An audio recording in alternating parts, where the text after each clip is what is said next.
আমি সেদিনই বলেছিলাম যে আমি পরে যেদিন দিনাটায় থাকবো নিশ্চয়ই একদিন যাব। তা আজকে সময় কথা হয়েছে ওদের সাথে যে আজকে সময় করে আমি এসেছি।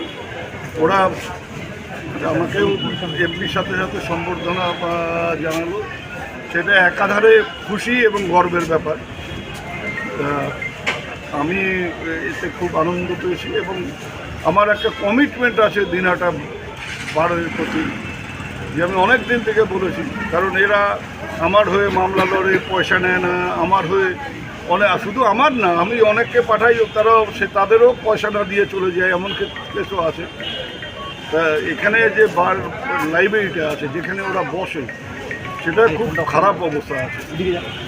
এটা আমি চেষ্টা করব যত দ্রুত এটাকে সংস্কার করা না, নতুন করে তৈরি করা, যাতে এটা একটা স্মৃতি হয়ে থাকে।